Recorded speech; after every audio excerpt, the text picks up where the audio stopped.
Hello and welcome to a brand new episode of the Nerdpocalypse Podcast. I'm your host, Jay. I'm here with my co-host, Micah. Hello. And Terrence. What's up? All right, guys, we're back. There is plenty to talk about this week, so let's get right into it. Before we start, Micah, did you finish Bad Sisters? Yes. Okay, great. Excellent.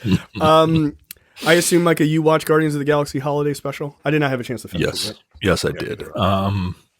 It's fine. It's fine. It's not the best.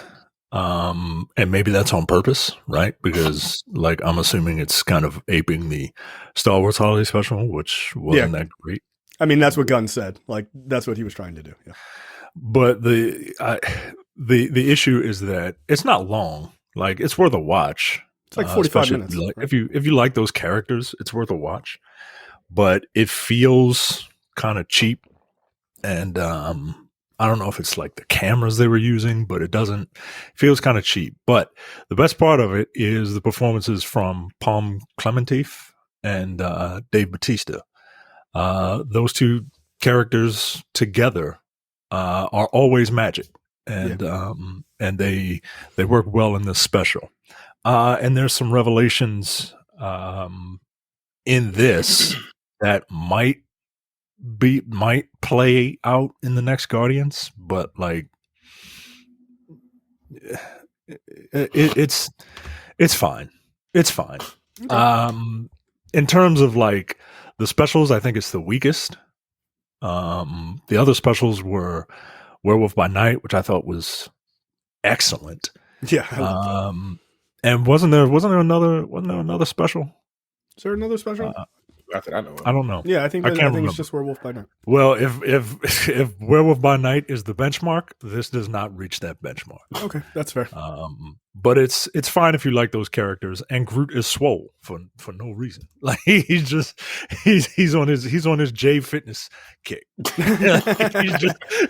he's just fucking. I am Groot. Like, oh, all right. Well, shit, he's got multiple arms in the Guardians trailer. We'll talk about it. Yeah. He's fucking huge.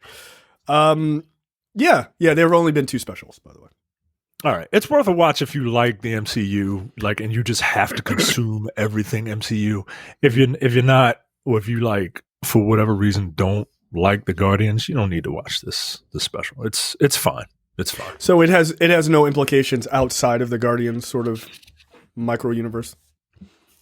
No, not really. Like I said, there's one revelation of a relationship between some characters that, could have ramifications later, or it could not. Like it just, okay. Like I get it. I get it. It feels like they established this relationship in this just because, right? Like there was no hint of it before. I can't imagine it's going to be anything specific later on. It's just a holiday special, and it's fine. Okay. It's fine. All right, there you go. You also watched The Menu. I'm very jealous. Yes, you should be. Look, The Menu is excellent. The Menu is great, and I really want to talk to you all about it, especially because of what the themes of The Menu are. So. I'm gonna try to watch it next week.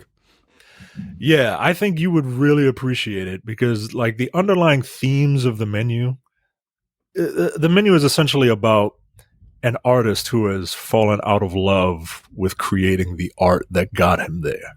Right. And it's so I won't get into specifics about the themes because I'll wait for you to watch it to form your own conclusions.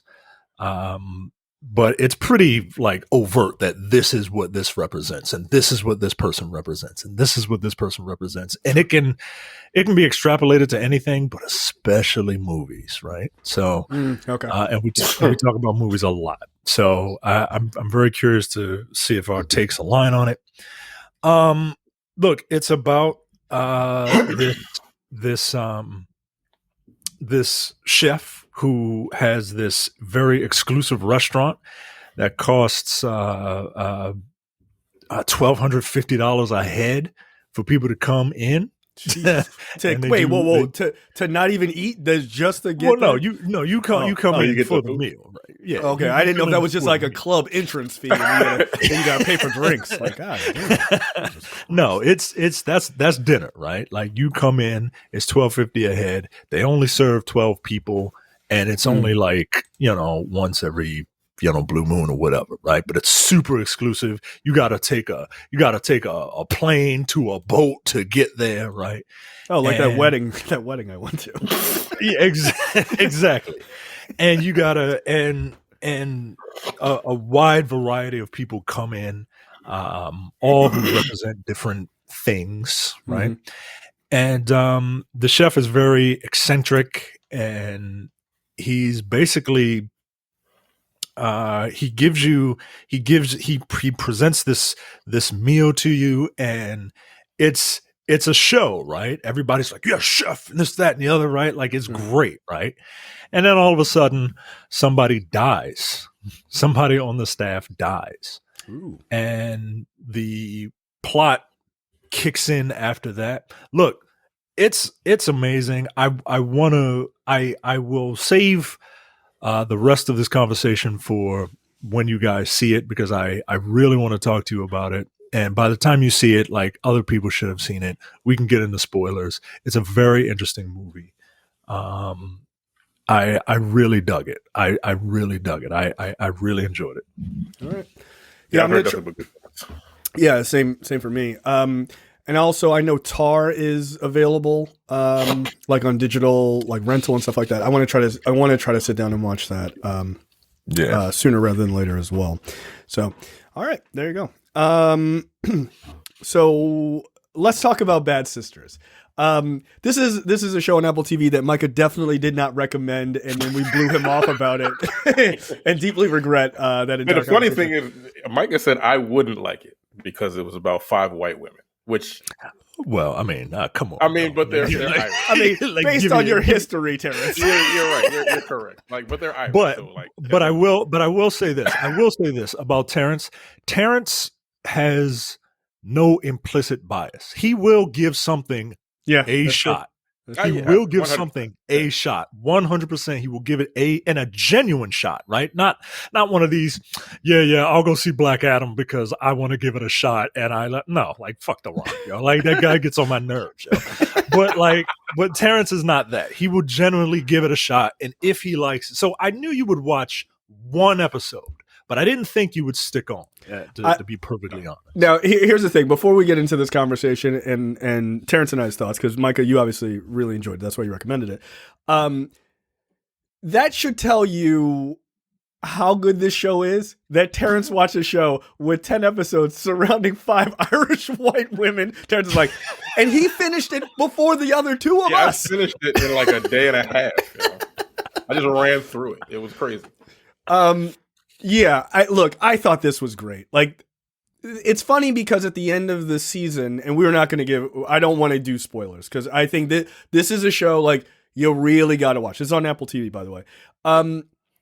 The one thing is like the season ended and it's like, this is the season finale. I was like, this should just like, I read an article by the woman who's like the main lead and she's also the co-creator or the creator. And she was like, well, if I come up with an idea for season 2, then we'll do it. I'm like, yeah, I don't even know where you would go.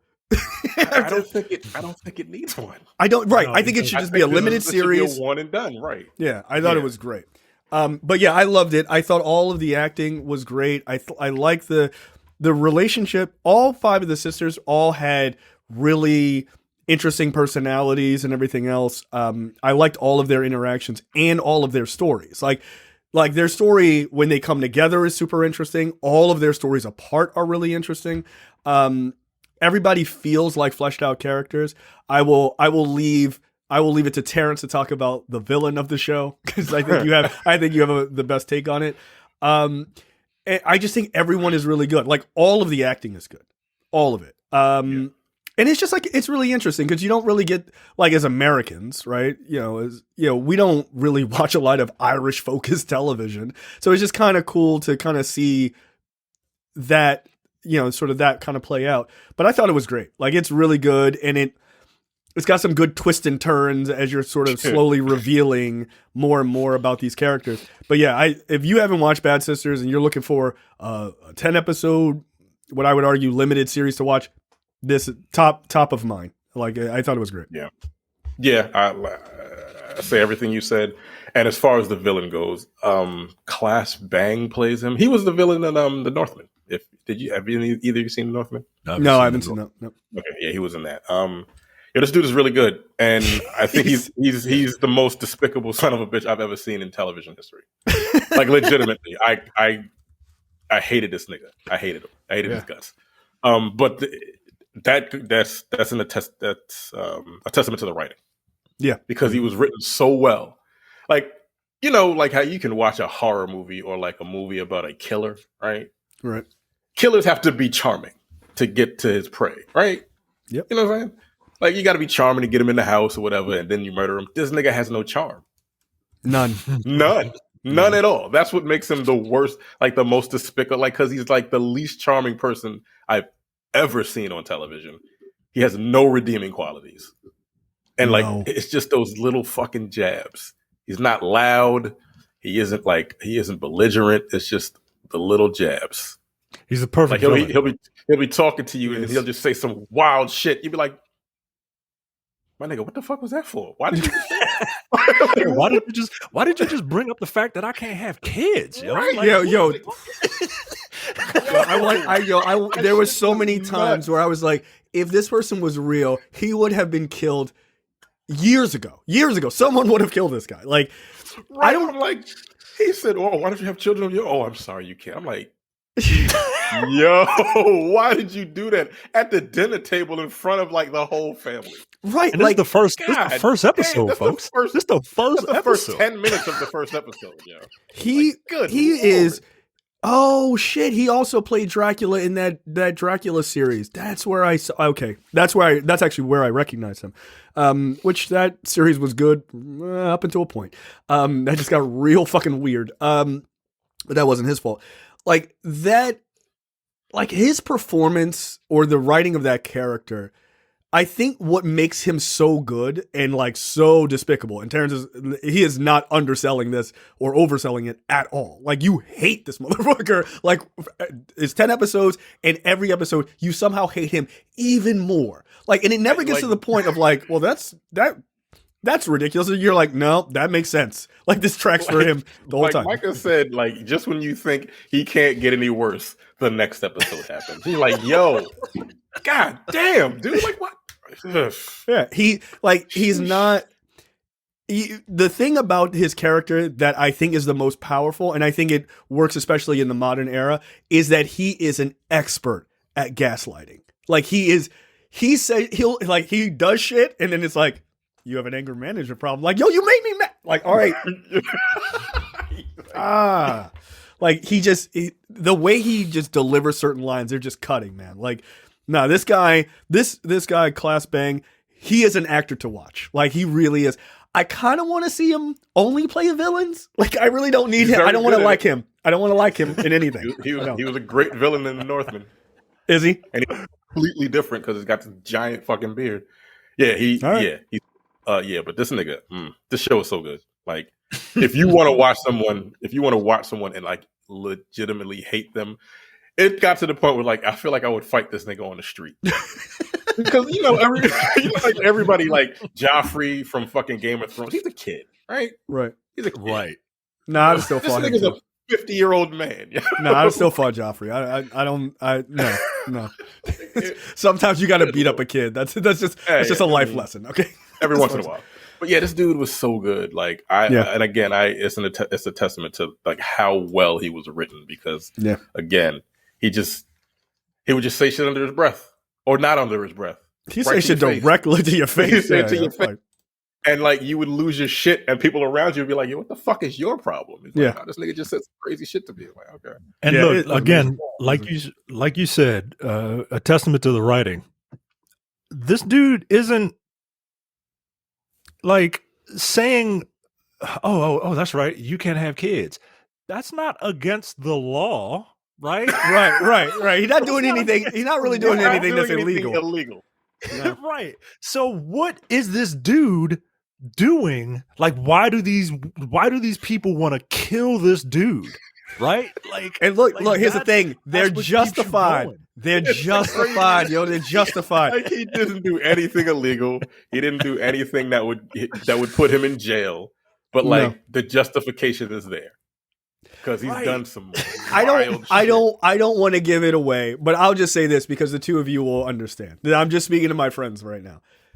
The fact that he left the thing in the car after the fact was like one of the most despicable things. Like in his car, on his dashboard, the fact that thing is still there. Yeah, it was still there. It was still there. I was like, my nigga, yo, come on, yo. Left it there the whole time. Because at the end, the character that's involved in that's the first thing she does is like she takes. Yeah, he's a piece of shit. Yeah. Again, that's great writing. This is great writing, yo. Like, it's not a thing he ever said, but you're like, yo, why would you leave that there, yo? Like, what is wrong with that? Yeah, no, so super good. Did you have an inclination that that's how it was going to end?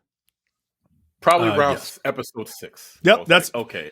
I figured it was. Yes, more or less, because it's a little bit complicated, but more or less that was my guess too. I wasn't dead on, but I had part of it. I had part of it. I had part of it, and I had the other part of it, but I couldn't figure out how to put them together. Yeah, okay, that's fair. Yeah, because the second part of that, I was like, that's got to be it. I mean, because that's grounds for it for me. right. Yo, like, nah, yo, there's no coming back for that. The homeboy, I was like, yo. I felt so fucking horrible for that dude, yo. Yeah, like yo, this is again. That's one of the worst things you can do. This fucking movie. I mean, you have to watch the show because you like. Yeah, no, you hate him. There should be like fucking like papers written about this villain because he's so good. I honestly don't think I've ever seen a villain this bad, like in a good way. Right, but he's. I mean, look, Sharon Horgan, who plays Eva, the main sister. She wrote this, like that level of writing, like, yo, that I guarantee you, I bet if you interviewed her, she's like, this is a culmination of a bunch of shitty dudes I've met across my life. And you're like, yeah, that seems about right. Seems about right. Yeah. But now here's the thing. There was a show on HBO called Divorce with Sarah Jessica Parker and Thomas Hayden Church. She also wrote that. That immediately makes me want to watch that show. Like, if her writing is this good on Bad Sisters, I'm immediately going to check out Divorce. Oh, that's another thing that I forgot to mention. I should have told the two of you about it offhand. I also watched a show with Jesse Eisenberg on Hulu called Fleischman's in Trouble. I wanted to watch that because I've seen it. Watch that. Dude, it's very, very good. Like, so the premise of that show is Jesse Eisenberg is married to Claire Danes. And they get a divorce, like at the beginning of the first episode. They are divorced. And she's like, they live in the Upper East Side in New York, and he's basically like, he's a doctor, like a liver expert, but he's a doctor, and he's a doctor, so he's got a good job. He makes like $300,000 a year, but because she basically is like a art or a theater agent, right? You find out that she basically, in their universe, she discovered the Lin-Manuel Miranda of their universe, right? Like, who comes up with this play. It feels very similar to Hamilton and everything else. And so she like wants this like rich multi-millionaire fucking lifestyle. And he's like, yeah, like, you know, I got a good job. And she's like, bitch, I'm a doctor. No, he's like, yo, I make $300,000 a year. Like, but she's a real piece of shit to him, right? She's a real piece of shit to him. And so you get flashbacks of their marriage and like how it devolves or whatever. And they have 2 kids. But what makes it really good is like, he's now newly single, but he's newly single in New York, and he's a doctor. So he's 40. And like, he's not a hideous guy. Like, he's like a regular looking dude, right? But in his life, as he's been married to Claire Danes, he's always been seen as like this fucking loser, and she's like the big shit and everything else, and he's never adequate enough, never makes enough money. But in New York, now single guy, he puts like one of his interns is like, "Oh, you're getting a divorce? Are you on the dating apps?" And he's like, "No, I'm not on any of the apps." And she like sets him up, and so he's like, "All right, fine, I'll use the app." The second he puts his fucking profile up, all these women are like, "I want to fuck you." Like immediately, all these chicks are like, "Oh, you're a doctor? Oh my god!" And so he is just inundated with all these women wanting to sleep with him, and he's like, "Oh shit, this is awesome!" And so he's out there having a great time. And like these women are like sending him new pictures and all that stuff. And so it's like, it's him trying to like deal with like the dating world and like what that's like, but also like, because like he's actually the good parent. And then his ex-wife is like a real piece of shit. She's like, "I'm going to this yoga retreat." And then she doesn't call for like a week and a half. Missing? Yeah, basically. Or something like that. I've seen the trailer. Yeah, like she's not really missing, but like she just isn't calling. So he's like trying to deal with that life. Jesse Eisenberg is really good in this role. Like he actually is very good. He's really likable. But it's a really really good show. Like and he like meets up with his two friends from college that he hasn't seen in a long time. And Lizzie Kaplan is one of them, and I forget the other guy's name. But Lizzie Kaplan is the one who does the narration of the show as well. It's very good. It's based on apparently it's a popular book series or a popular book. But yeah, Fleischman's in Trouble is very good. I highly recommend it. So. Yeah, I was looking at the trailers for that, and I was like, "When does it come out?" And it just recently started, right? Maybe like 2 weeks ago. 2-3 weeks ago. Yeah, because I think the 3rd or 4th episode is out now. I've watched the first 3 episodes, I think. But it's week to week. Okay. So I think it's only going to be like 8 or 10 episodes. But I highly recommend it. All right, so let's jump into topics this week. Blade, the new movie from Marvel Studios starring Mahershala Ali, that recently lost its director, has gained a new one. Jan Demange, who directed the pilot episode of Lovecraft Country, has come aboard. Meanwhile, Michael Starbury, who earned an Emmy nomination. I mean, that's how you say it. For penning an episode of Ava DuVernay's drama When They See Us, has been hired to pen a brand new script. This is good news for multiple reasons. They found a replacement in time to still meet the film's release date of September 6th, 2024. And their production is getting ready to go into the movie's getting ready to go into production in Atlanta in 2023. Look, I'm very curious. This director has the only thing he's directed that I've heard of is White Boy Rick, which was good. White Boy Rick was actually pretty good. That's what people tell me. Yeah. This dude is French, and this film is supposed to, from the reports, be a little more dark, a little more gritty, a little more edgy. I'm very curious because there's a type of film called French New Wave Extreme or some shit like that. No, something like it's not going to be that, nigga. The director of High Tension is going to be directing Irreversible. That's fucking Inside. That's I'm just saying. I know it's not going to have. Yeah, I know. Relax, Micah, you psycho. I know it's not gonna have a real time like rape scene, and I don't need that. You know, people getting gored with chainsaws and shit. Like, I'm not expecting that. Okay, I am expecting a different type of hard PG-13 horror. It's my guess. My guess is you might actually get an R with this one. You might. I would love an R rating with this movie, and that's all I'm really asking for. Yeah. Werewolf by Night proved that like you can do it, and you can do it with these characters. And if I can get an R-rated movie, I think that would be just what this particular movie needs. I think that's something really fresh that the MCU kind of needs. Yeah. And look, the writer and director, they do good work. Mahershala Ali signed off on them. Yeah, man, let's do it. So here, there's one aspect that we didn't deal with or we didn't talk about yet.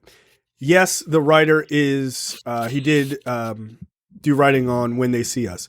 The bigger question is, which episode did he do? And in fact, it's the 4th episode, which is the best episode of that series, right? That's the episode that was the most emotional and fucking, in my opinion, the best written. Not that the rest of it wasn't, but that was the one that the young guy basically won the Emmy for. Jerome. Yeah, Jerome. So because the first thing when I saw that, I was like, oh, please have done the 4th episode, please. And it's like, that's the only one he wrote. That's the only one he co-wrote. So that's a good thing. That's a very, very good thing. Look, I'm very interested in this. I'm hoping for an R rating as well. I think you will likely get it.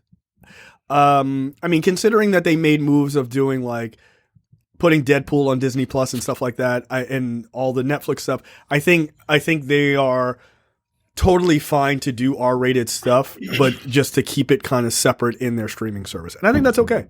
If you're putting those kind of things out there, then I think that's fine. Yeah, there's you kind of have to. We're at a spot where it's going to be very tricky, right? Because you have to kind of grow with your audience, right? But at the same time, you still have to bring in new people. Yeah. I think Harry Potter did that remarkably well. Like, I'm not a Harry Potter fan, but I think those movies grew up with their audience. In like the most effective way. Yeah, it really did. It really did. Yeah. Whereas, some long running franchises like the Bond franchise, like that, I love that series, but like for 20 of those movies were the same, right? And then the last 5 were kind of, they tried to evolve James Bond a bit. So I'm very curious to see how Marvel Studios handles that.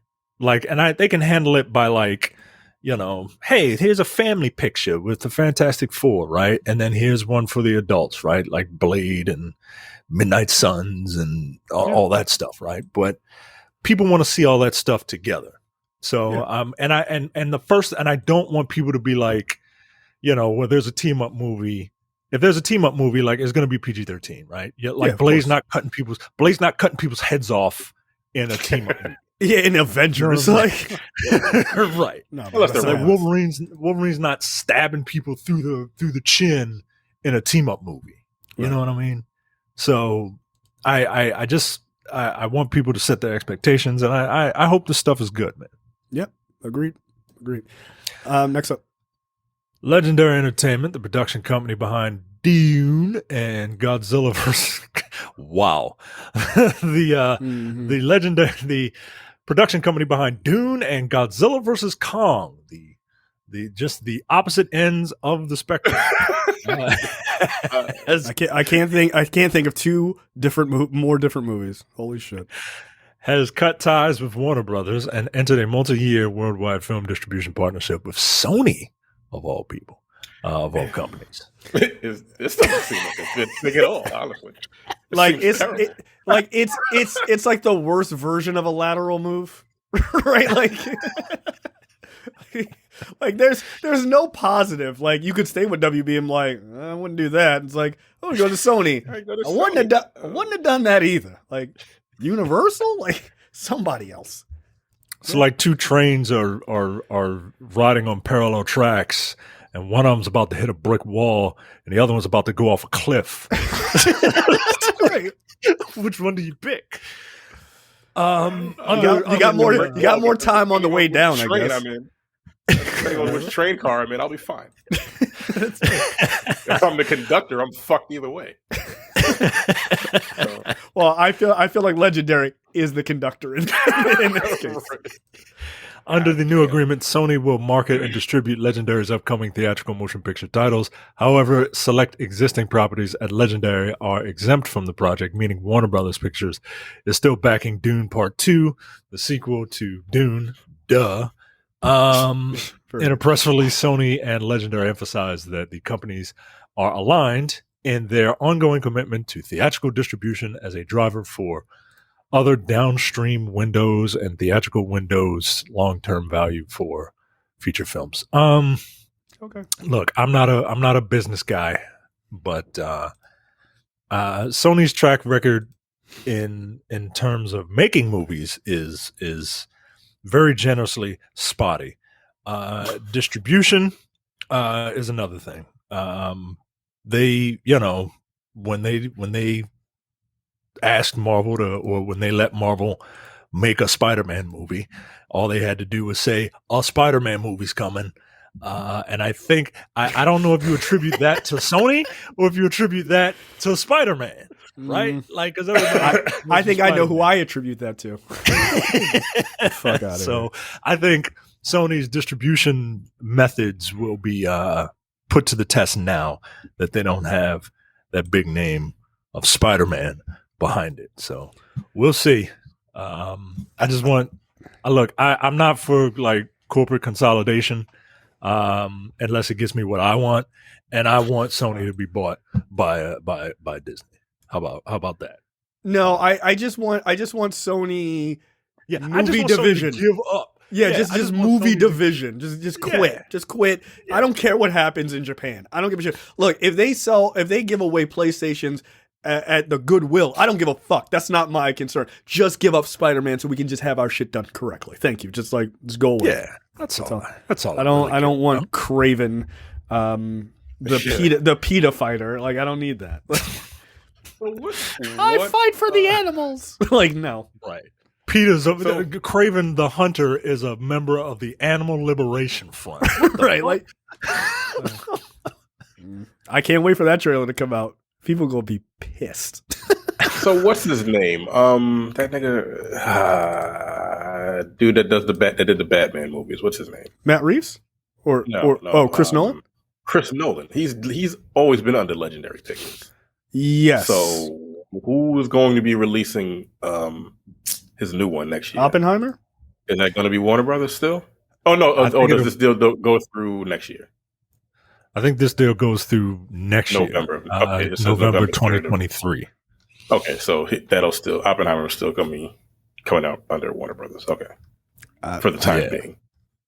Yeah, because so after that, Oppenheimer is under Universal.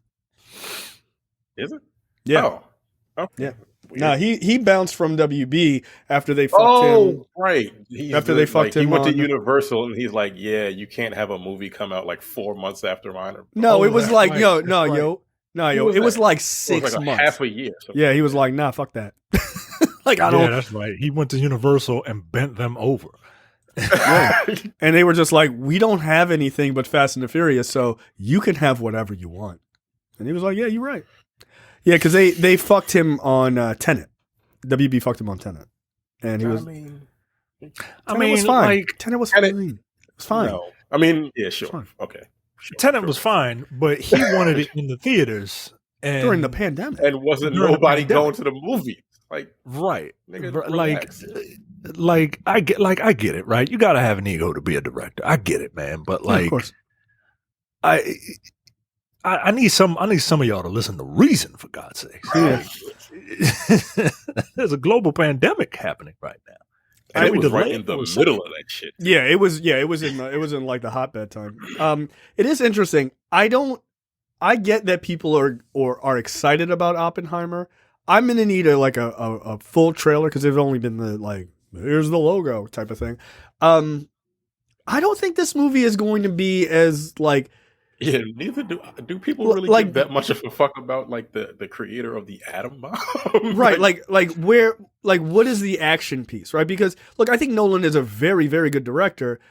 I don't know that like people who are hardcore Christopher Nolan folks, like y'all ready for like a hard drama, like just a hard drama where it's just like maybe there's a flash of like this is what happens in the future, but like that's not gonna be something like. Unless half of this movie takes place like in a World War II action sequence, there's not going to be a lot of that. But and maybe that's how he gets people Dunkirk. In. Dunkirk wasn't either. Dunkirk, like last month actually. It was fine. Yeah, I thought the sound, I thought the sound work was really interesting, but I didn't find Dunkirk to be like mind blowing. Like, not by any means. No. But I thought the sound work was actually legitimately pretty cool. But yeah, I don't know. And look, I'm not mad at him for directing this. I'm not mad at him for telling the story. Like, I'm gonna watch it because I am a fan of his. But like, we haven't really seen anything that's been a hard drama from Nolan since like Memento. Like, not really. And I don't know, like, he didn't have the same fan base then as he has now, where, you know, they're all used to like Tenet and Batman and all that other shit. Like, okay, I'll be interested to see. Yeah, I would just be interested to see how his fan base takes it. Because again, I think he could do it just fine, but I'm just curious. So, it's like, what's the last shot gonna be? The bomb? Just an artistic shot of the bomb going off. You're like, it works. Or like credits, like the Enola Gate flying above fucking Japan, right? And then the credits roll. Yeah, I don't understand. What do you do? How do you finish? How do you end this movie?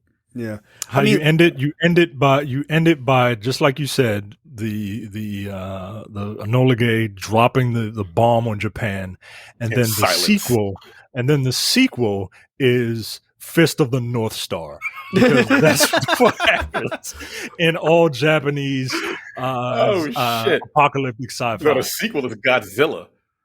Right. Because after that shit, they're like, yo, y'all done fucked us all the way up. Like, fine, we're gonna sick a giant lizard on you. That's fine. Yeah, I mean, I'm just looking over his filmography, right? Like, he did following Memento, Insomnia before Batman Begins, right? I mean, really, yeah, like, you got Batman Begins, The Prestige, The Dark Knight, Inception, The Dark Knight Rises, Interstellar, Dunkirk, Tenet. Like, all of those, I mean, outside of, I would argue, outside of The Prestige, but that it still had very, like, sort of action-y kind of moments in it, just with the magic. Yeah, like, are people really ready for, like, heading back to, like, the Insomnia, Memento era of his work? Insomnia was great. Yeah, no, I like those movies.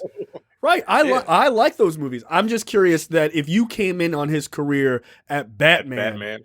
And then move forward, like, I'd be interested to know, like, what people think of it. That's just my thought. It'll be interesting because this cast is amazing. Right? Oh, of course, it's all the comic book movie actors that everybody trashes and says they don't make movies worth a damn. That he just picked all of them, right? Because isn't it like it's all Cillian Murphy, Scarecrow, Robert Downey Jr., Iron Man, Matt Damon in a Marvel movie, Florence Pugh in a Marvel movie. Emily Blunt. Emily Blunt is pretty much in.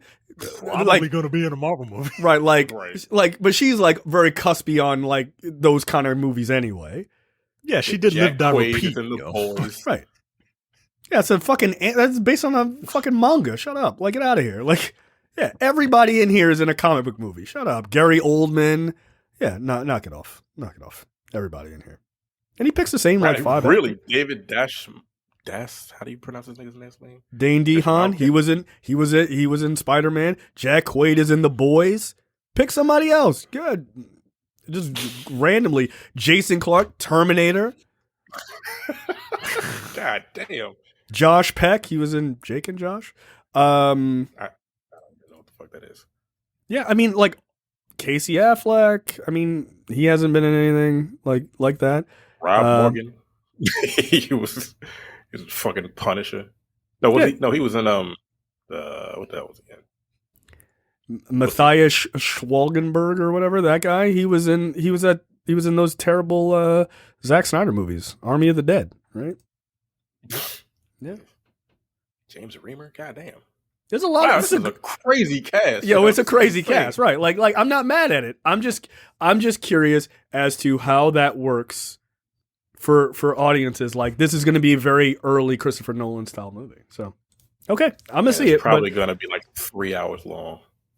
Probably 2.5 hours of just bomb dropping. Like, wow, it's not what I expected, Christopher. So we'll see. I'm going to look up what the audience score is for Dunkirk. I bet it's not as high as Batman. This movie made me think. I don't like it. Like, all right, I got it. Yeah. So we'll see. All right. Let's see. Okay. Next up, actually, 81% for Dunkirk for audiences. I'm shocked. Audience? Oh. Yeah, I'm shocked. Actually, maybe it's because of the audience that went to see it.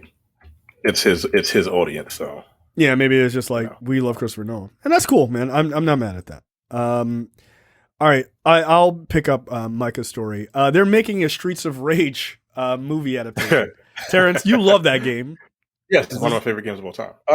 From John Wick creator. Which one? One of the two people left first? Yeah, there was like two dudes. Like split off? Yeah. Derek Kolstan. So not the guy who's done Deadpool and all those other ones. So the other guy. That's fine. Is this a thing that could work? It could be like an 80s. It's got to be like an 80s type action movie with like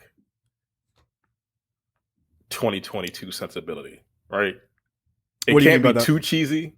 It can't be too cheesy. Like the game came out in 91. The first one came out in 1991. So I guess if you take it back there, that should be fine.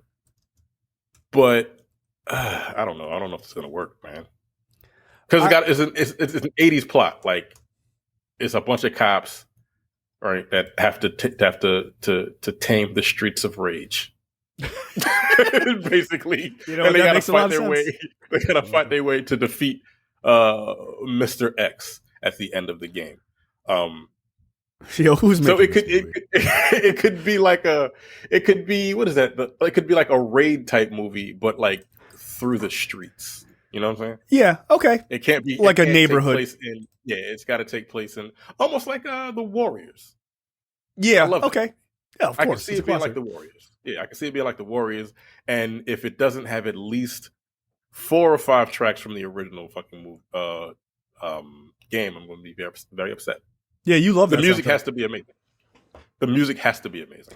They have to get the nigga that did the music. Like just do the music from the game, right? Like you don't have this is not a thing you need to reinvent the wheel on. You really don't. You don't. It's really funny because of like the 80s sort of beat 'em up games, 80s into the 90s beat 'em up games. The one that I think besides Double Dragon, I mean like they did an adaptation, but let's not talk about that. Like we'll put that in the same sphere as the Fist of the North Star. Mario Brothers. Or the original Super Mario Brothers. But the one I think that would work really well is Final Fight. I love that game. Like that game was ridiculous. That huge like Sergeant Slaughter looking dude. Like that shit was the whole reason why Streets of Rage exists because Sega wanted their own Final Fight. Oh really? And so they just copied this. So they were like, yeah, we'll just do this, but we'll give it really dope music. Okay. Because again, I could still listen to all 3 Streets of Rage, all 4 actually, because the last one was also dope too. They're that good. All right. 30 years later, I can still listen to that soundtrack. So it can work. Like I said, just do it in either the Warriors or like the Raid style, and it'll be fine. I don't know who you get. I don't know if you get those characters, Blaze, Axel, and the nigga. I forgot his name. I forgot his damn name. What is his name? Black. I couldn't tell you. Or maybe get the Streets 3 where there's a kangaroo and shit. I don't need that. I don't need that. Avatar 2, their profit margin sounds insane. So apparently, James Cameron, director of Avatar and the upcoming Avatar, The Way of Water, he says that the movie needs to be, he says, quote, it's very fucking expensive. The budget alone was somewhere in $250 million range. By the way, probably higher than that, honestly. But he's saying that it needs to be like the 4th or 5th highest movie of all time to turn a profit. That seems a little crazy. I bet that's not exactly true as much as it needs to be a 4th or 5th highest movie ever for them to do Avatar 3. I think that's probably what Disney said. Like, we're kind of done with this franchise. Like, this is not like you gotta make good on all this bullshit. It took you 12 years to do the last one. Right. Top 5 movies. Avatar, 2.9 billion, sorry. Avengers Endgame, 2.7 billion. Titanic, 2.2 billion. Star Wars Episode 7, 2 billion. Avengers Infinity War, 2 billion. So he's saying it needs to make $2 billion. That's bullshit. Probably needs to make probably needs to make like 900 million or 800 million to make a profit. Right. Because even if you're throwing in, let's say, and that would be a high. Like, let's say you're throwing in another $150-200 million in marketing, which if it's that popular, you don't need to market it that hard. Like, that's like saying, hey, there's a Star Wars movie coming out. You just have one commercial. Like, that's enough. People can see it. Yeah, I think it's more of a Disney, like, it needs to make this so that we'll make more of these. Like, we're going to let you make 3, 4, and 5. Need more? They may not want to invest the time. It's a lot of money and time put on the, how much time has he taken to make this fucking movie? And apparently he's already made the third one too, I think. Yeah, I was about to say, he probably already is planning to do the third one. I think they're doing the second and third one like together. I think he already directed.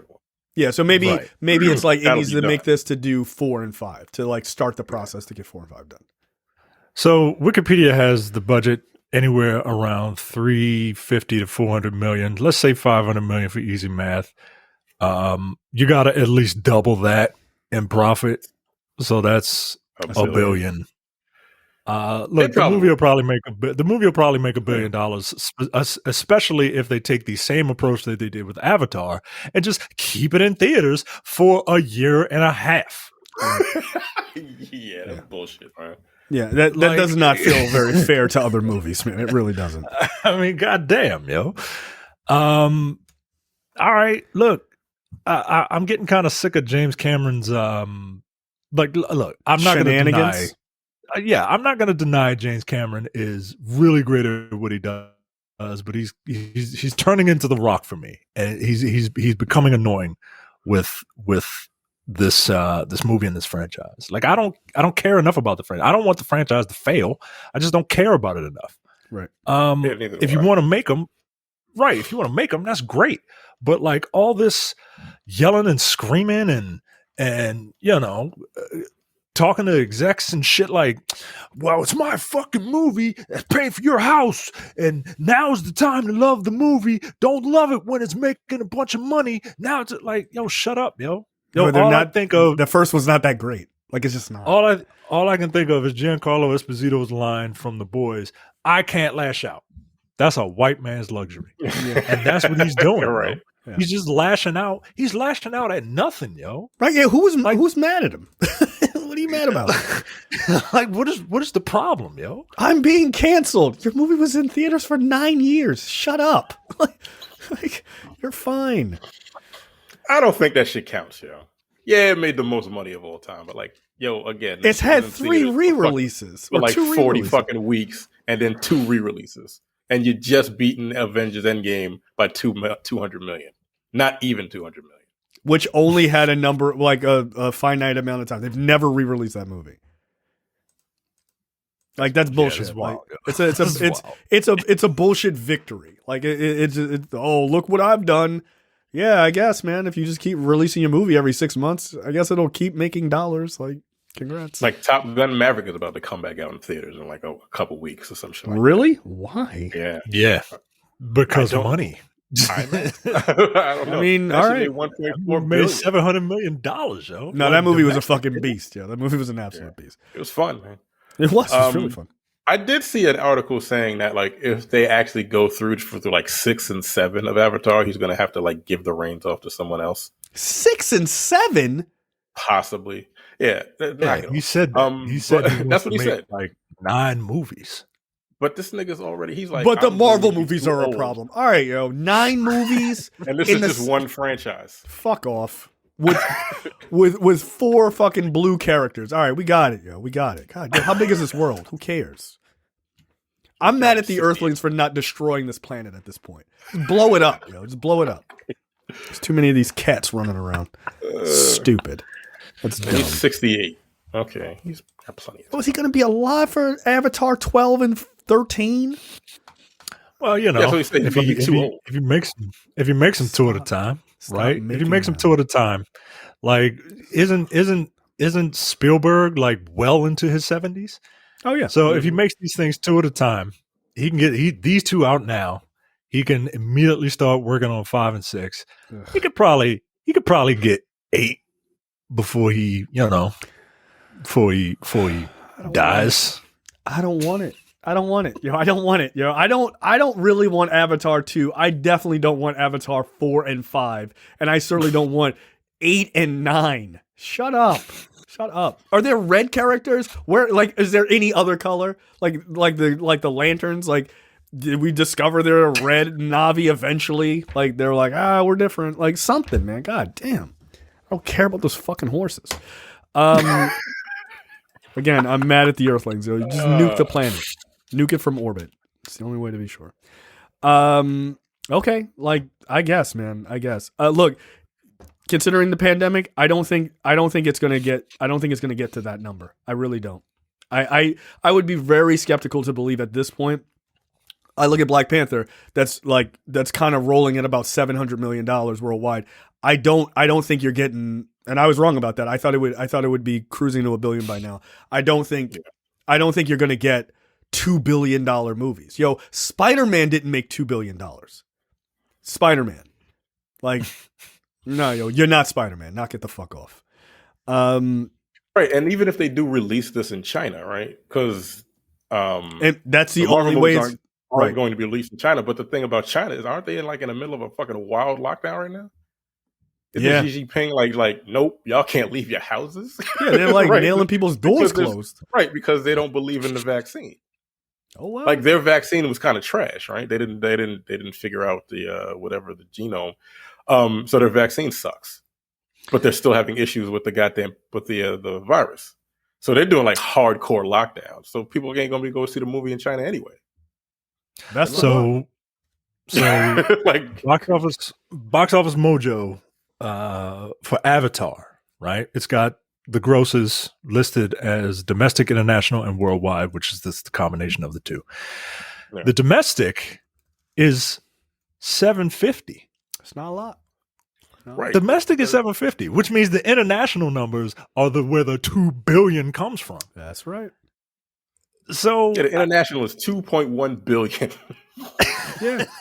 And what That's is where it? all the fucking money came from. No, but and the thing is, look at the China's numbers, right? Like it's crazy high.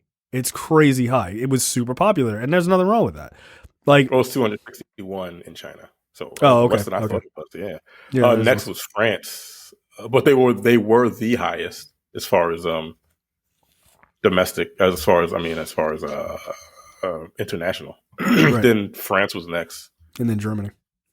Yeah. So yeah, like let's like okay, man. If you're missing $261 million out of that run, that's a problem.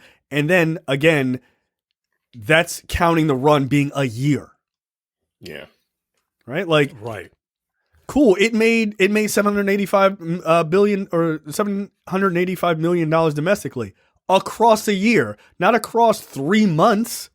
Like what the fuck are you talking about? Like again, that's a lot of money. But that's inflation. Yes. But like that's what the fact that it's a 3D movie, so it's not going to be cheap. Right. So people are probably only going to go see it once. Yeah, people are not. That's a good point. Right. Yeah, yo, food is expensive, my nigga. Like I'm not going to see this movie more than once if I go see it at all. Right. You're like, okay, that's actually a good point. People have less money, right? You're coming out of a pandemic. So you have people who are not going because it's a pandemic. Then you have people who will go even though it is a pandemic, but you're still risking getting COVID. So that means, do you want to risk getting COVID like multiple times, 3-4 times? No, you'll see it once and be like, you're also in the era of, hey man, movies get to streaming in 45 days. Why am I going to see this movie more than once? It doesn't make sense. I can watch it at home in 45 days. I can watch it until the cows come home. Like, how long is Disney going to leave this movie in the theaters? But it's 3D. The first one, I've literally never seen it twice.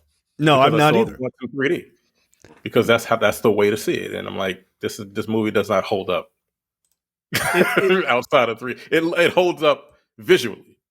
Yes, because the VFX are amazing. Yeah, no, But, you like, can't take without away. You 3D, can't. I'm just like, ew. Like, the fuck out of this is boring. But I So, think you there are know, I think there are too many factors. I think there are way too many factors that you're not going to get a movie that's going to hit $2 billion. Like, I just don't think so. Not right now. Yeah, I just don't think so. So, it'll be interesting to see if that's just like it hits like it just clears the board like just over $1 billion, and it's like that's it. Because once it starts making like $75 a day, Disney's gonna be like, this is a wrap. Like, we're done. How much are we gonna pay? Because you got to remember, when you're getting that low in the theaters, Disney's getting like 50% of that money. They're not getting all $75,000. Like, that's a lot of money they're just getting off to the theater, the theater corporation. So, yeah, best of luck. I don't think you're gonna make it, buddy. I just don't. I don't. No way. Like, it'll hit $1 billion at least. Oh, I think it will. Yeah. At $2 billion mark, he's not understanding how shit is working right now. Like Micah said, you got to be arrogant to be a director, but like you need to listen at a certain point. Like you got to figure something out, man. Like VOD prices or something, my nigga. Like this is not gonna do it. And by the way, this shit is gonna get pirated quick as shit. So best of luck. Best of luck. Nothing makes it to 45 days anymore. No. High quality shit gets out there real fast. Next up, Disney has a new neural network that can change actors' age with ease. Yeah, more on that later with a new trailer for Indiana Jones Dial of Destiny. Because they are using the shit out of it. Disney's researchers have created a new neural network that can alter the visual age of actors in TV and film. The technology will allow TV and film producers to make characters appear older or younger using an automated process that will be less costly and time-consuming than previous methods.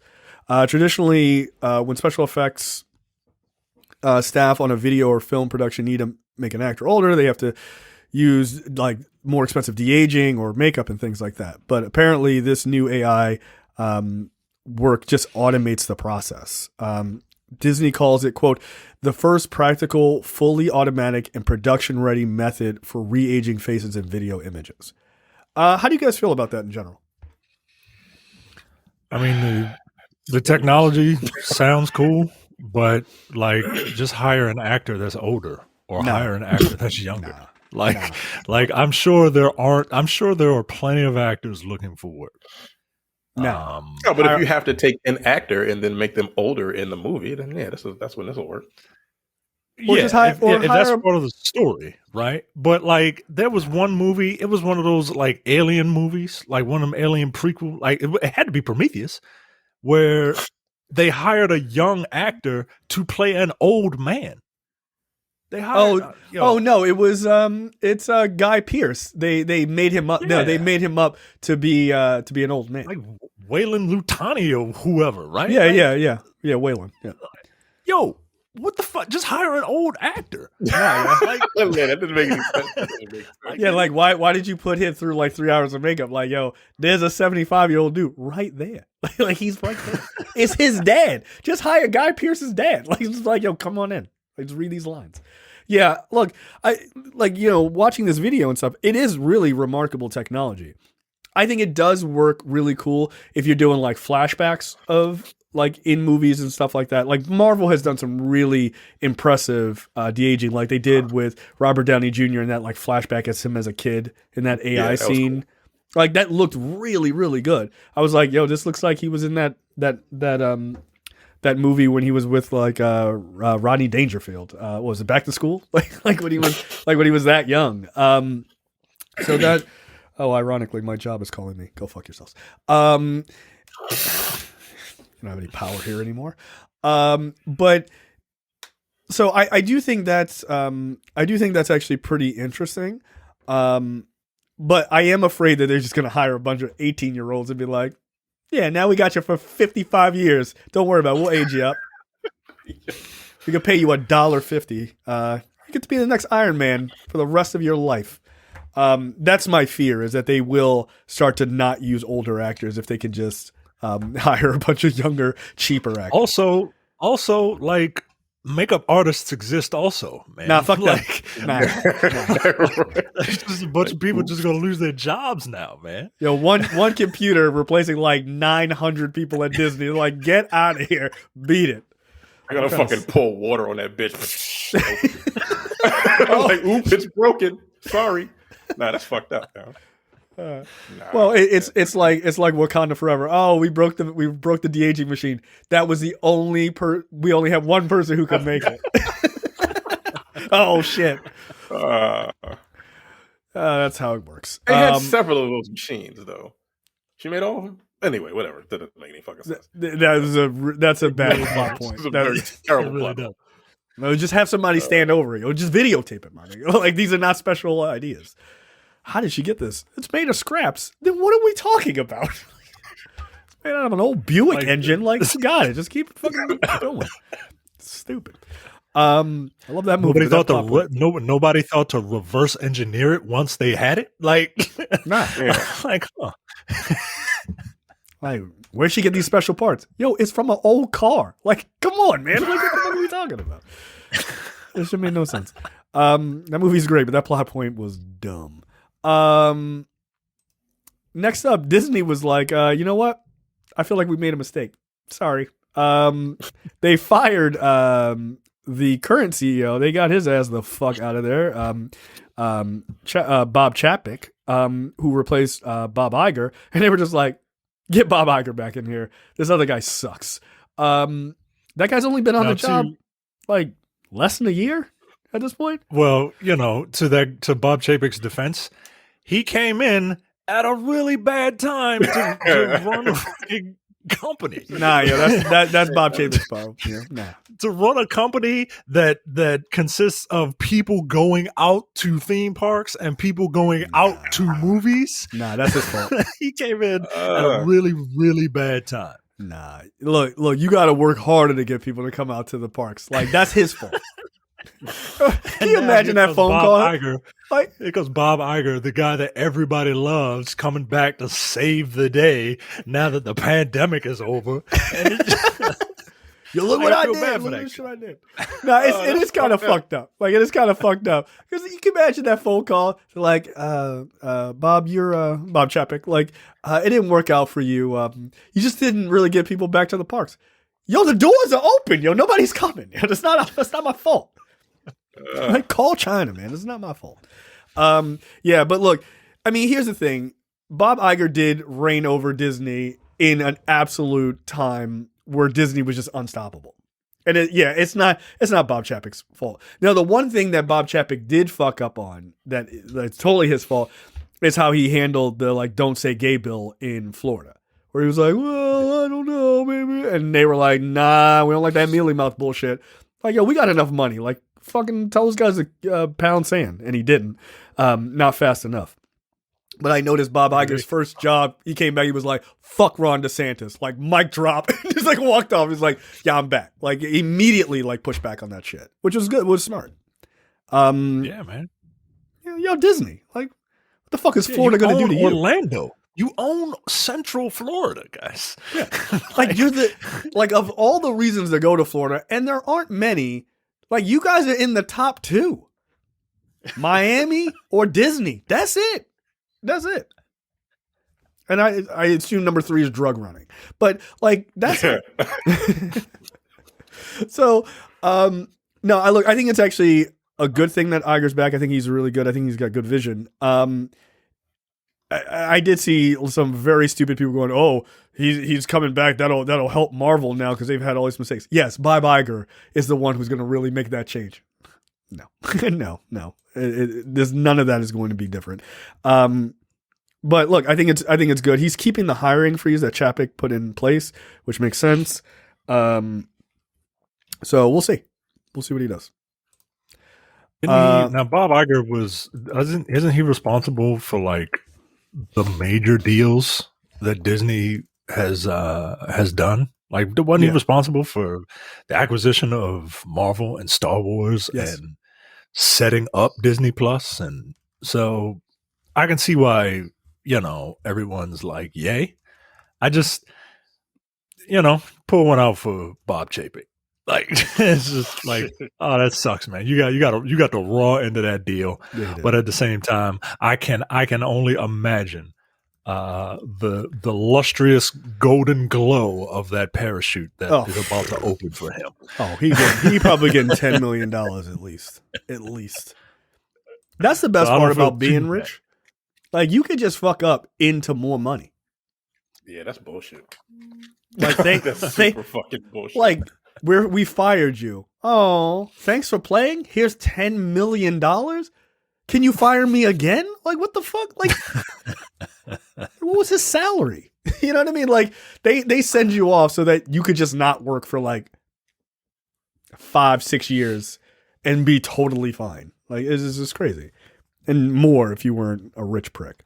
That's fine. I mean, look, I saw one article was like Bob Iger's next big challenge is finding someone to replace Bob Iger properly. It was like, yeah. How about just like stop trying to focus on like getting people back to the parks? Like, it's a pandemic. It just is. Like, people are still leery, man. They're still leery. And I get it. Like, it's cold again. People are scared that they're going to get COVID. Like, I get it. So, oops. Here's a late breaking story. Miss Marvel star Mohan Kapoor faced with sexual harassment / misconduct allegations from a minor. That's Miss Marvel's dad. Come on, bro. Facing some serious sexual misconduct claims from a minor. She was 15 years old. I sent dick pics to a 15-year-old and wanted to have an affair with her. Yikes. Jesus Christ. Hey, that's cool. So guess what? New actor in the Marvels playing her dad. Because there's no way they keep it. They ain't standing by that shit. I thought he was great, but like, that's a wrap for you, my man. It's a wrap. Yeah, he ain't that great.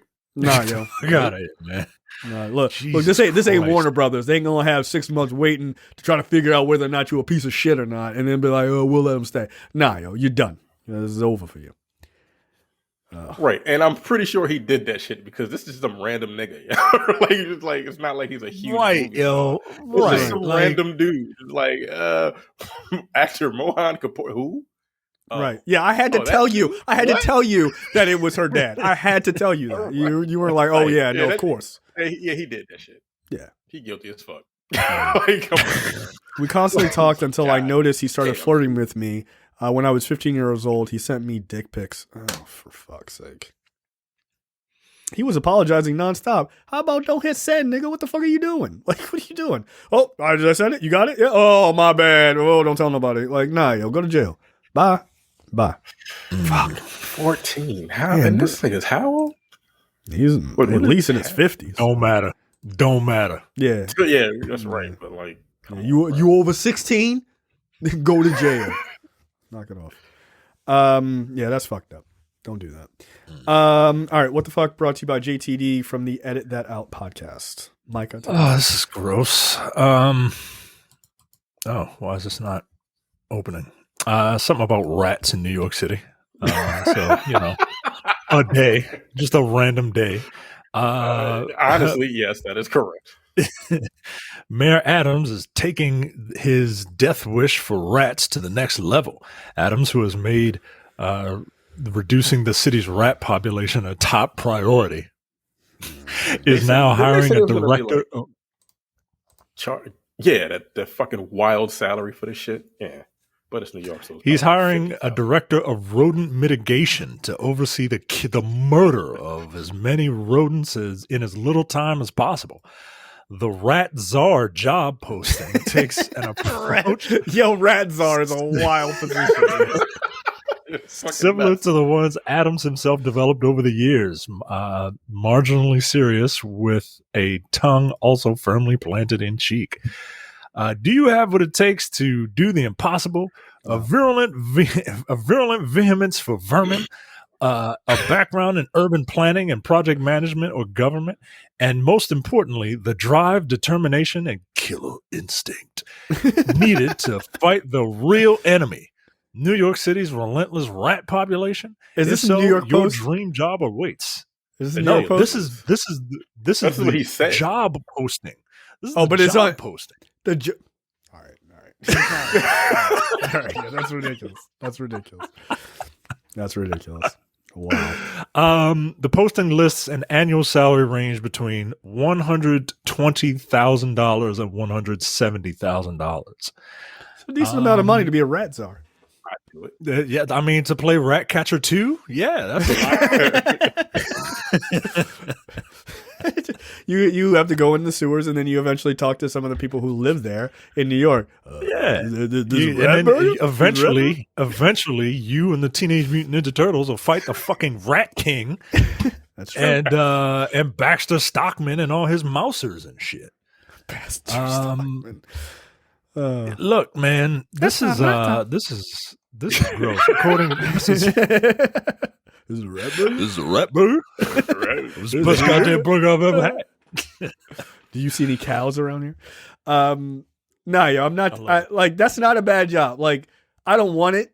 Like, I'm good. But $170,000 to kill rats is pretty. That's a pretty decent job. What's worse, $120,000 to kill rats or $70,000 to pick up human feces? No. I'm gonna kill rats. No, I'm gonna kill rats all day, every day. My nigga. Them rats is done, nigga. I'm not scared of rats, so like, yeah. I don't want to pick up human feces, yo.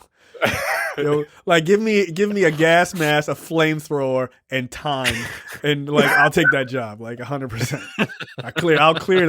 I'll clear those sewers out in a weekend. No, I'm not picking up turds all over the place. Like, somebody was arguing who has the most rats, Chicago or New York. I'm like, no, New York got every fucking city beat as far as rats, yo. DC apparently has a lot of rats too. Yeah, so does Baltimore, but Baltimore's smaller. Yeah, no, they don't have. It's like rats per capita, yo. Like, there's no question. Like, they had Averex jackets and dirty Timbs on and shit. I think that was Tony Baker said that shit. Yeah, that shit be rolling. Averex and Timbs.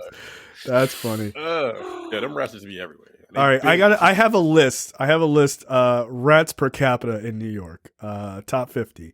Number 1, Chicago. Really? Wow. Yeah. Serious? As it did in I can't imagine New York is taking that lightly. No. New York's not fucking around. New York's number 3. Who's number 2? LA. Well, It's estimated that there are 2 million rats. LA. Are they including metaphorical rats in LA? Apparently, like there's a fuck ton. Yeah, according to Orkin, LA ranks number 2. Like, and they would know. There are 2 million rats reportedly in New York City. 2 million? That's 2 million? I feel like this is more. Yo, that's maybe they just like New York rats because like New York niggas are incredibly bold, and I guess they take on that personality. Yeah, they just be out in the streets. Yeah, they're just walking around. Just fuck it. Grabbing pizza and shit. Like the article quite literally says, it's a little surprised that that the land of subways, busy streets, and gone viral rodent known as pizza rat ranks so high on Orchid's latest list. Pizza up the steps, yeah. It's like, the fuck? That's one of the wildest things of all time. That city is disgusting. Baltimore's number 6. Of course. Yay us. Okay. Yo, 2 million rats. Yo, that's one rat. What is that? Was there 8 million people in New York? Like, yo, that's a lot of rats. It's like 9-10 million because it's close to 10 million people in New York, which is nuts. That's too many. That's too many people. Yeah. See, DC is number 4. You filthy assholes. Yeah, I don't live there. Oh, it's 8.5. Yeah, they dirty. Okay. Yeah. For a decade now, the local Humane Society has attempted to tame Chicago's rat problem by placing 10 to 15 feral cats in neighborhoods every month. Yeah, that's because that always works. To eliminate one rodent problem, you introduce another fucking animal into right, and not even just regular cats.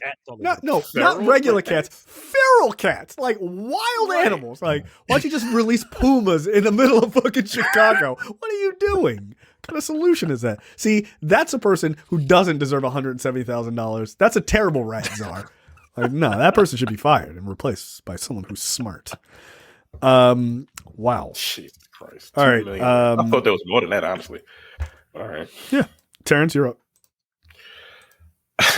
Rough weight loss massage leaves a woman with a ruptured kidney. Wow. Sure. You're doing fucking elbow drops? Probably. I've never heard of a weight loss massage, but all right. A woman it's not a thing. Surgery. That's why. It's not a thing. It's not real. To have half of her kidney removed after a rough weight loss massage. The 41-year-old woman reportedly wanted to lose some weight with help of a massage. So she went to a salon for a session. Midway through the special weight loss massage, the woman could barely stand the pain in her abdomen. She told the masseuse about it. She said that it was just the fat leaving her body. Yeah, that's fucked up. All right. Does weight loss massage work? No. Right.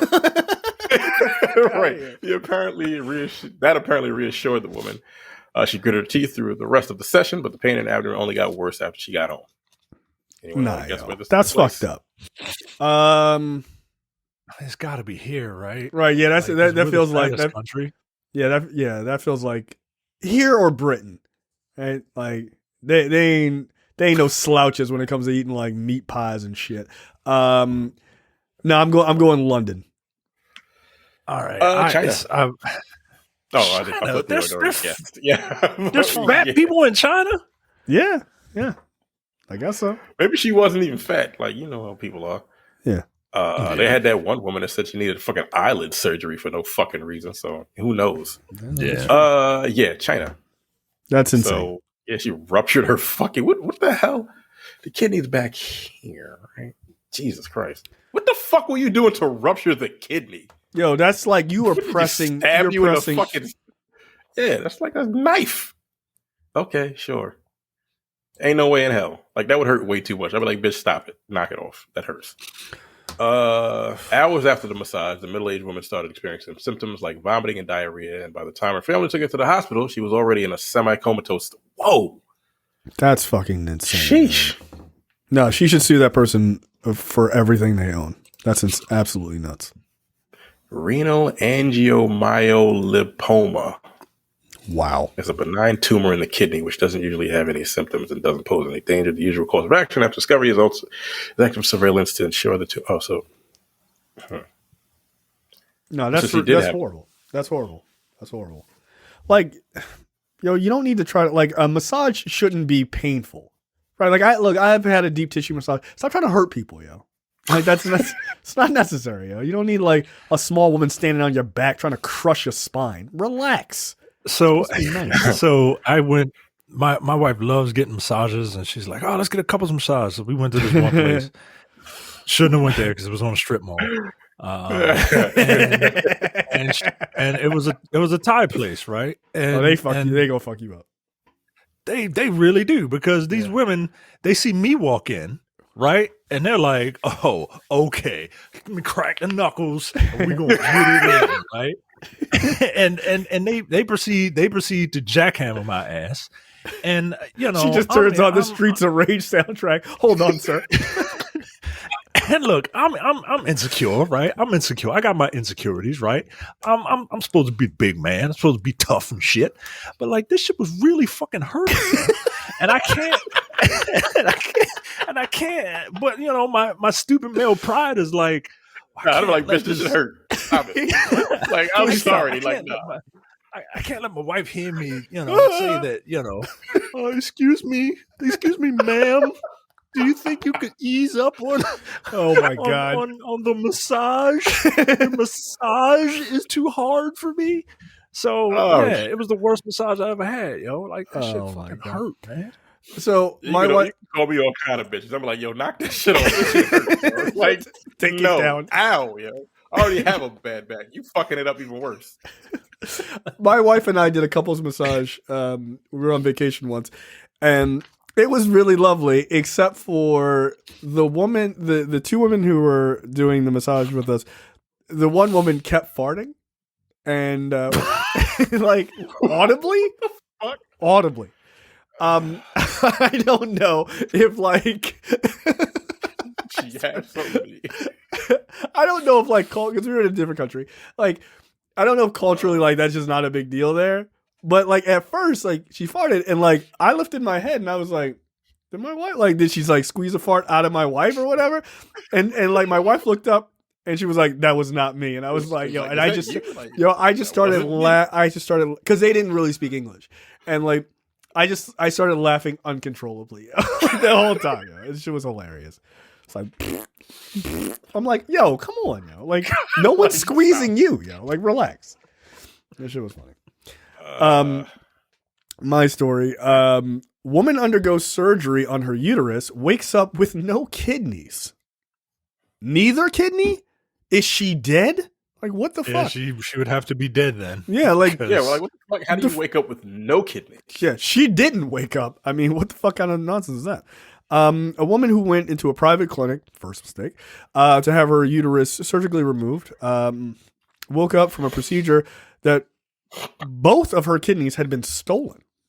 A couple of months ago, blah, blah, blah. As cynical as that may sound, she was lucky compared to another fellow who had both her kidneys removed without her consent, now has to rely on daily dialysis to survive. Jesus Christ. Good Lord.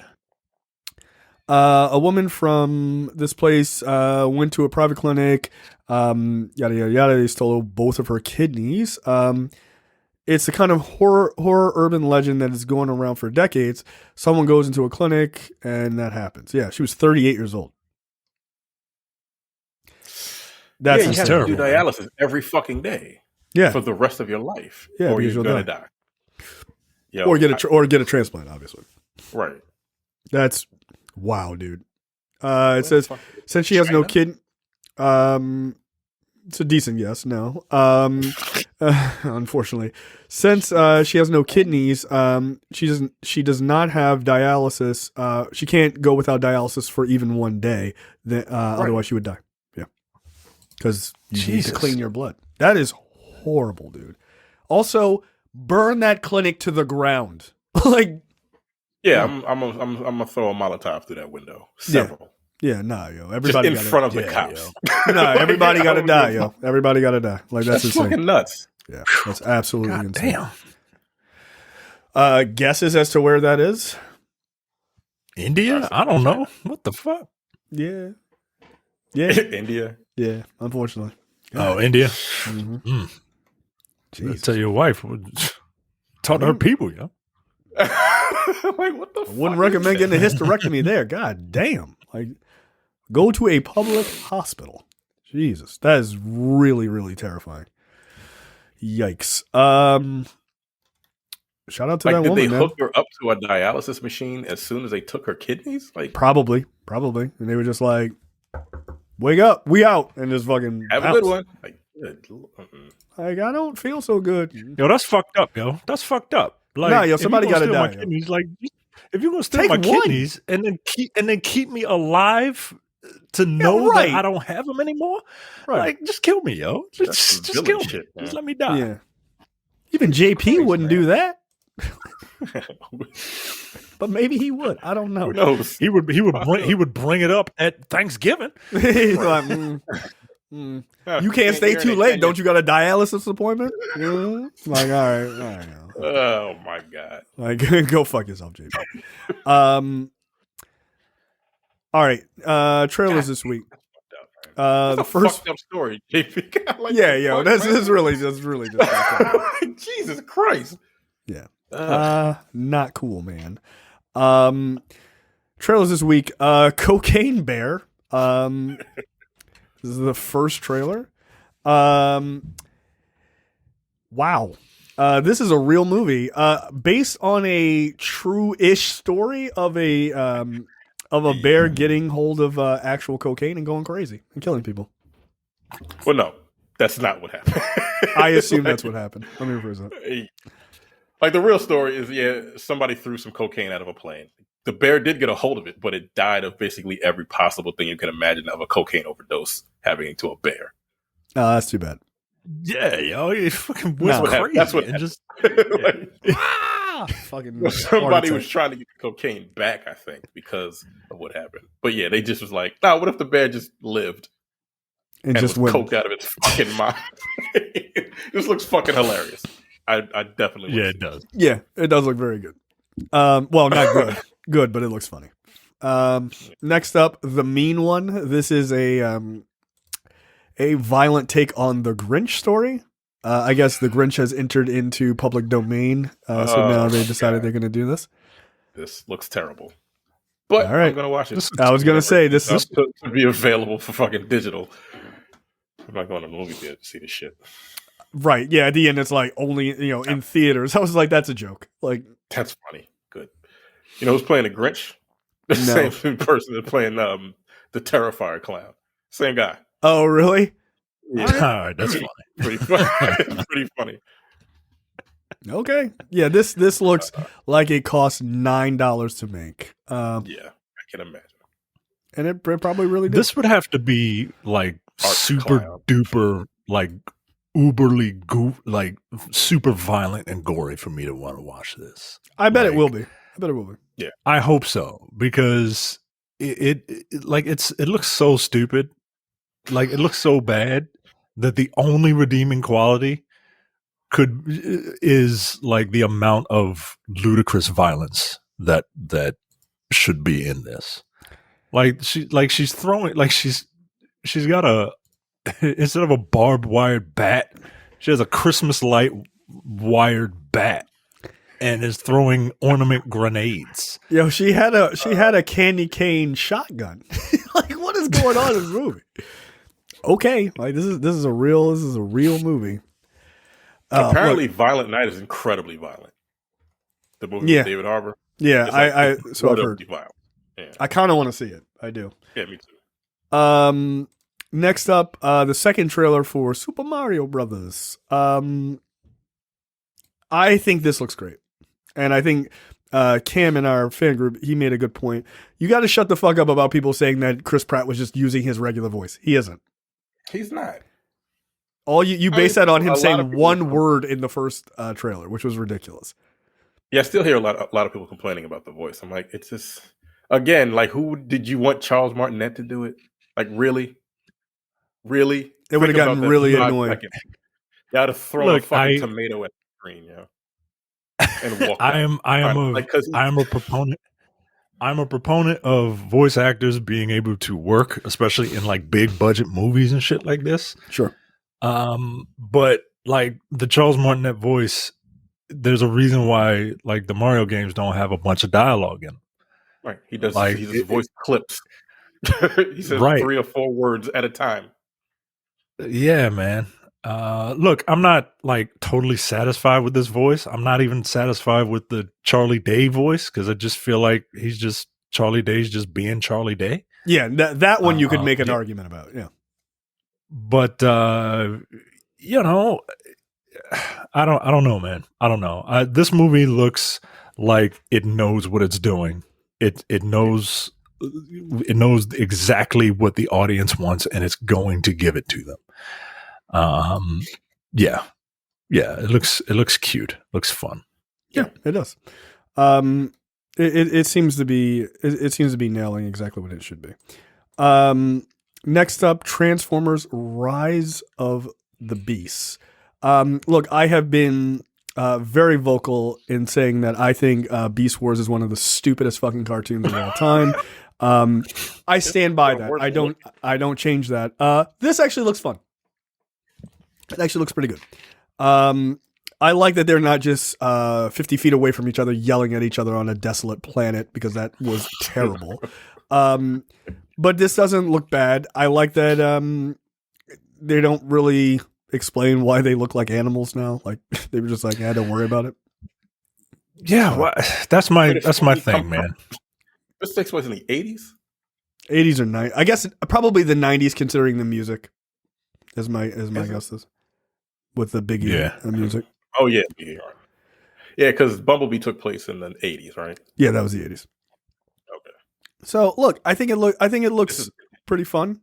Like, how do you compare it to the Michael Bay movies? Does it kind of feel in that same universe, or does it look better to you?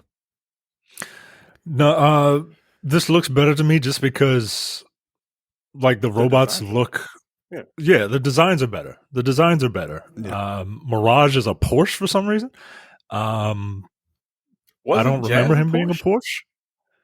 Yeah, I thought Jazz was the Porsche and Mirage Yeah. was like an F1 car or something. But I think so. it doesn't matter. Whatever, right? Whatever. Like whatever.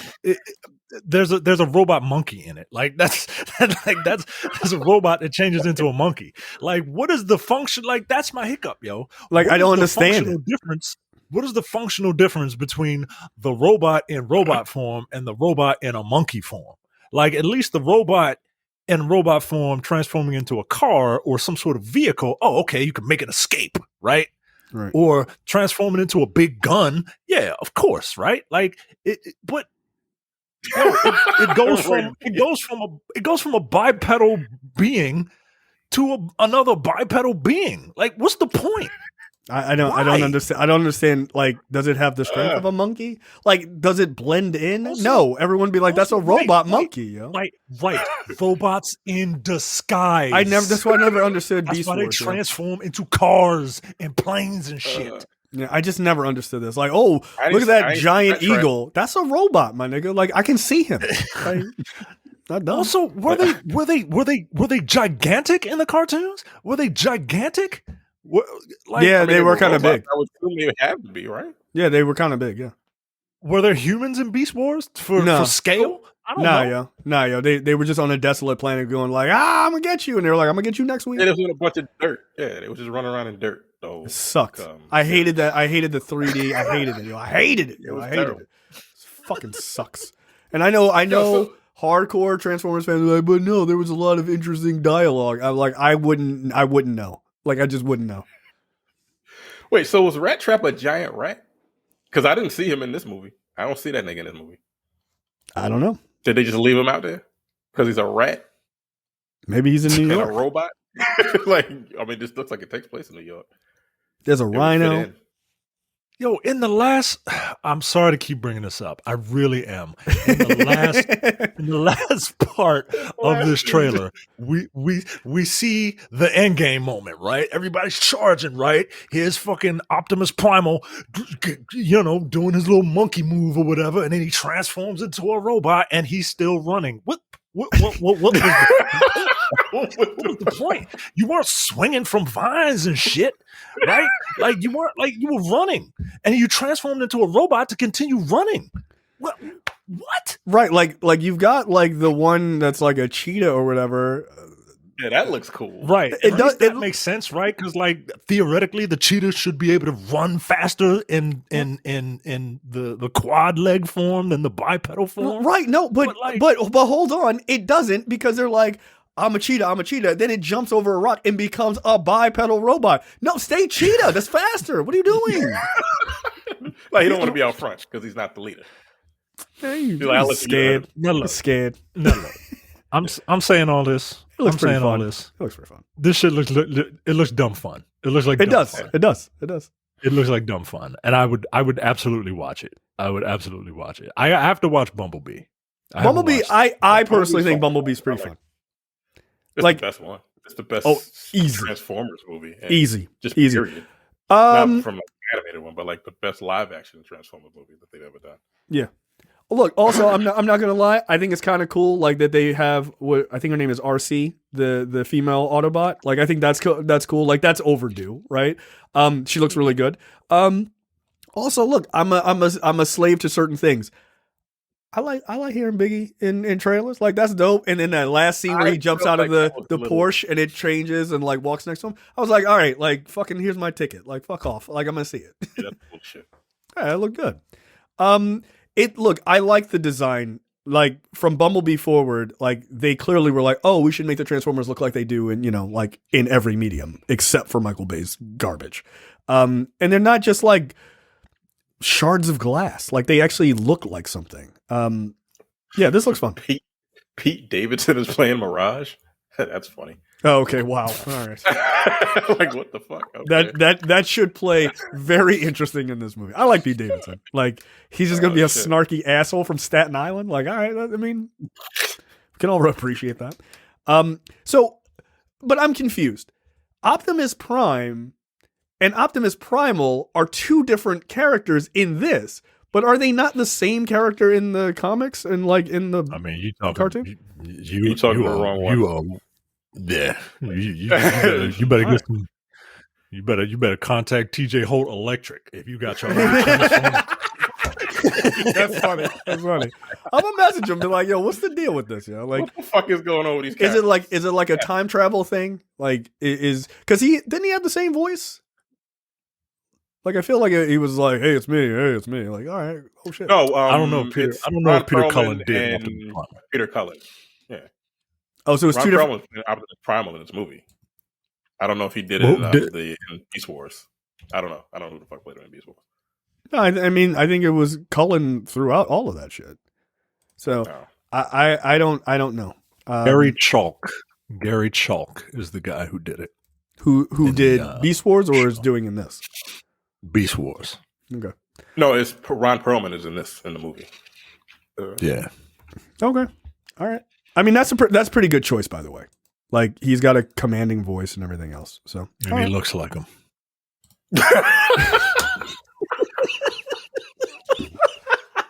I mean, I've seen Beauty and the Beast.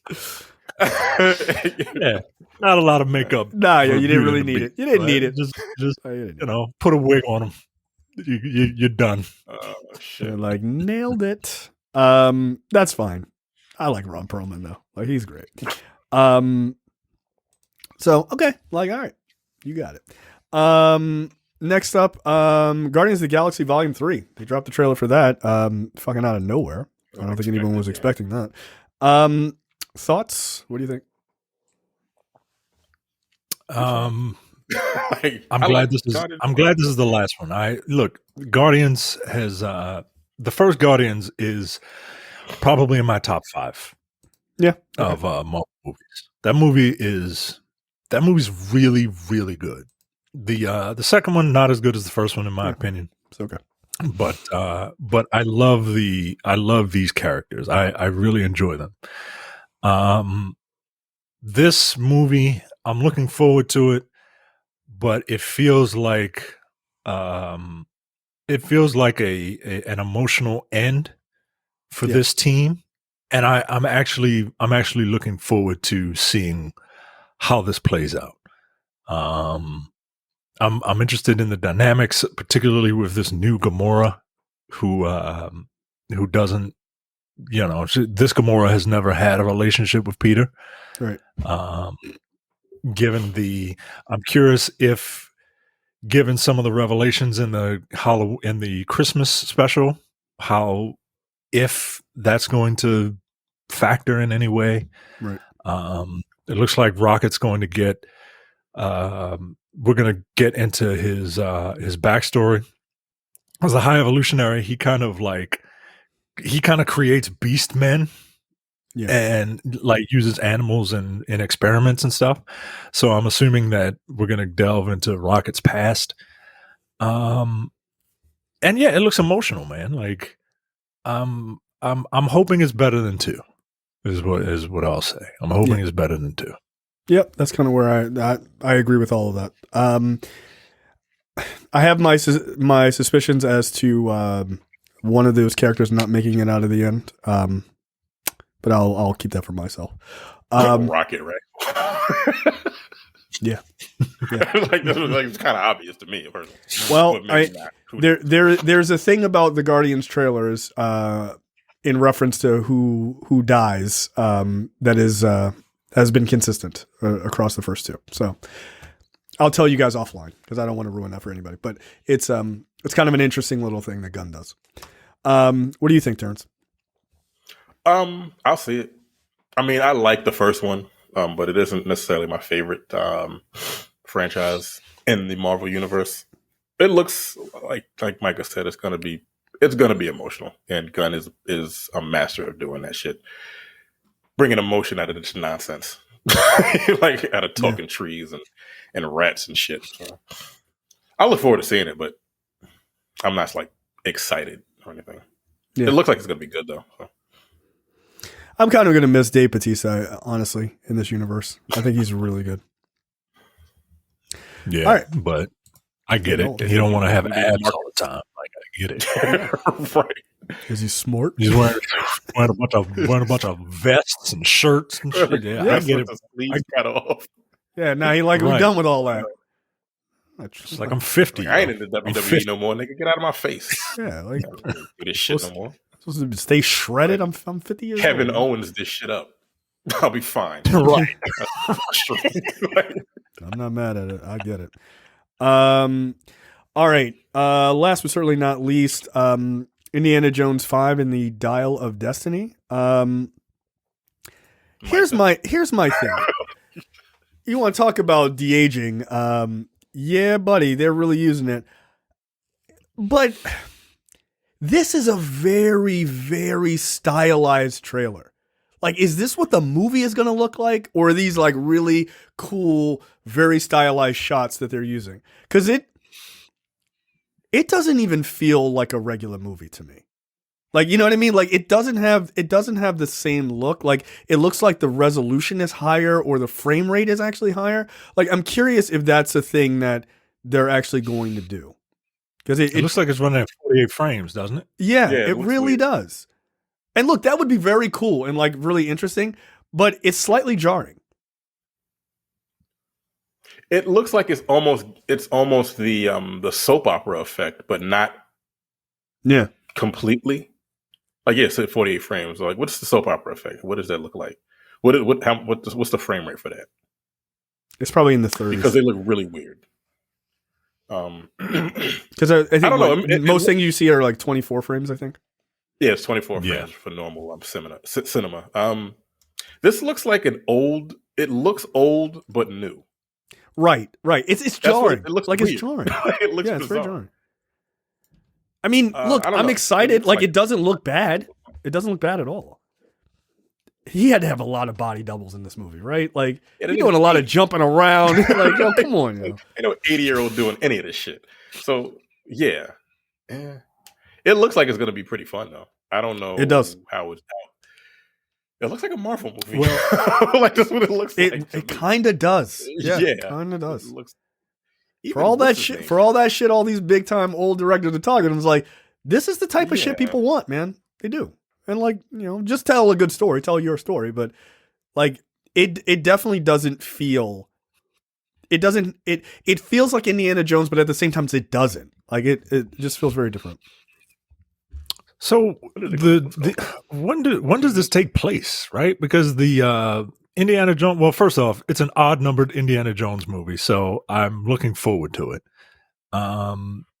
It's also like, when does this take place?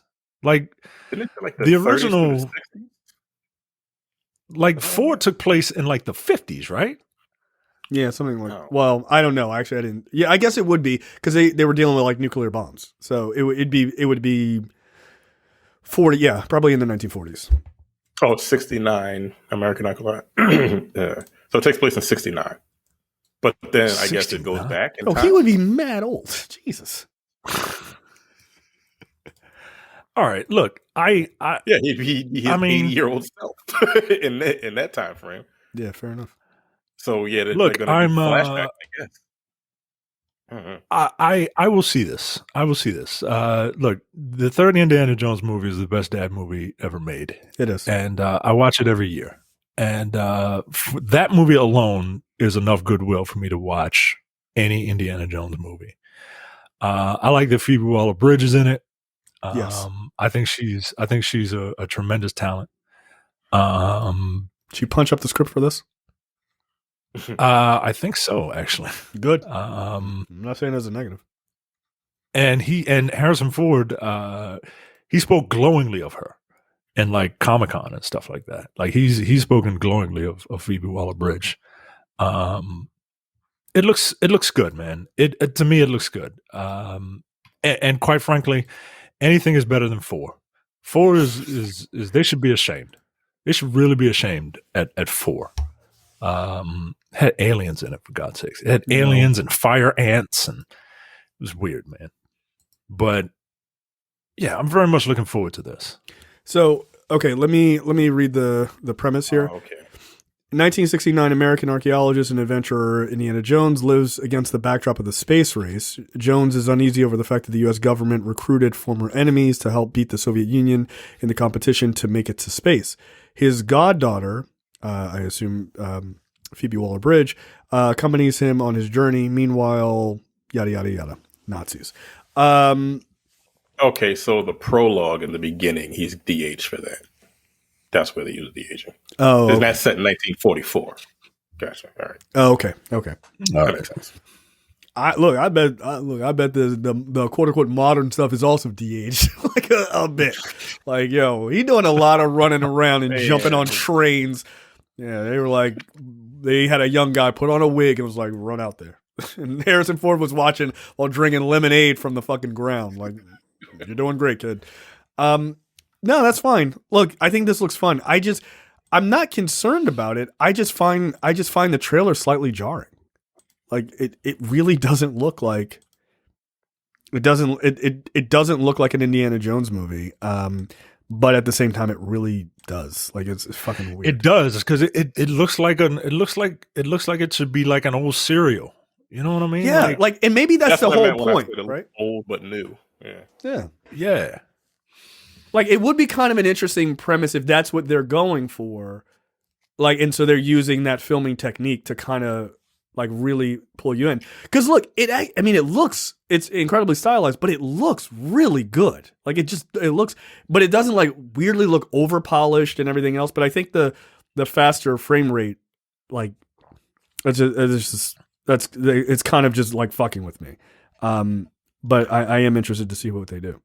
And this is summertime. I think summer 2023. So yeah. Okay. June. All right. Yeah, June 30th. Yeah, look, I'm gonna see it. I'm not gonna lie. I'm definitely gonna see that. All right. Any other comments before we get out of here? No. A lot of trailers came out yesterday. Yeah, they were just one after the other. Yeah, they're just dropping shit. It was great. All right, that's it for us. We will see you guys next time. See ya. Take it easy.